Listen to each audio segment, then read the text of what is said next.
আসসালামু আলাইকুম দর্শক, আশা করি আপনারা ভালো আছেন। আপনাদের মাঝে আরেকটি নতুন ভিডিও নিয়ে আসলাম। আজকের বিষয় নির্ধারণ করেছি প্রসবোত্তর গাভীর যত্ন ও পরিচর্যা। এর পূর্বে আমি গর্ভবতী গাভীর যত্ন ও পরিচর্যা সম্পর্কে আপনাদের মাঝে আলোচনা করেছি। বাচ্চা প্রসবের পরপরেই গাভীর কিছু বিশেষ যত্নের দরকার পড়ে, কারণ অনেক সময় অধিক রক্তক্ষরণের জন্য গাভীর মারাত্মক ক্ষতি হতে পারে। এই সব ঝুঁকি এড়াতে এখন আমি আপনাদের সাথে বিস্তারিত আলোচনা করব। ভিডিওটি না টেনে আমার সঙ্গে থাকুন। বাচ্চা প্রসবের পরপরেই নিম পাতা বা পটাশিয়াম পারম্যাঙ্গানেটের কিছু দানা সহযোগে পানি গরম করে গাভীর জননতন্ত্রের বাহিরের অংশ যেমন ফ্ল্যাঙ্ক এবং লেজ পরিষ্কার করতে হবে।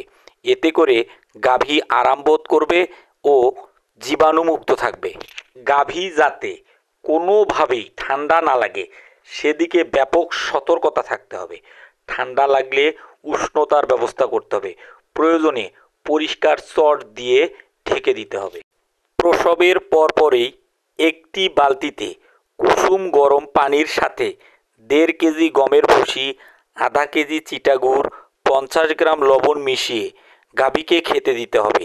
এইরূপ খাদ্য গাভীর গর্ভফুল তাড়াতাড়ি পড়ে যেতে সাহায্য করে।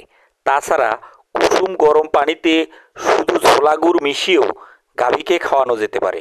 এতে গাভীর গর্ভফুল তাড়াতাড়ি পড়ে যায়। গাভী যাতে নবজাতক বাছুরকে চাটতে পারে এজন্যে বাছুরকে গাভীর কাছে যেতে দিতে হবে।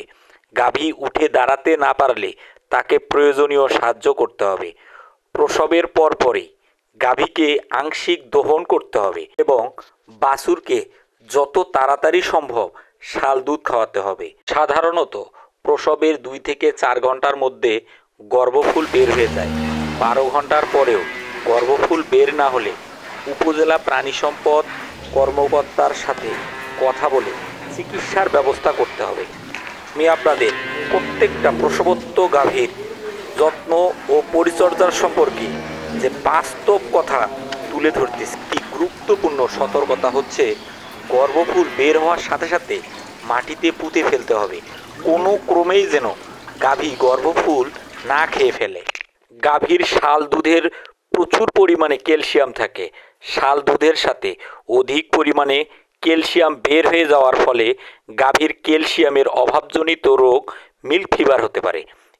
এজন্যই গাভীকে প্রচুর কাঁচা সবুজ ঘাস ও খনিজ সমৃদ্ধ দানাদার খাদ্য খাওয়াতে হবে। আমি পূর্বের কিছু ভিডিওতে কাঁচা ঘাস সম্পর্কে বিস্তারিত আলোচনা করেছি। গরু লালন পালন করলে কাঁচা ঘাসের কোনো বিকল্প নাই। কাঁচা ঘাস খাওয়াতে হবে, কাঁচা ঘাস খাওয়াতে হবে।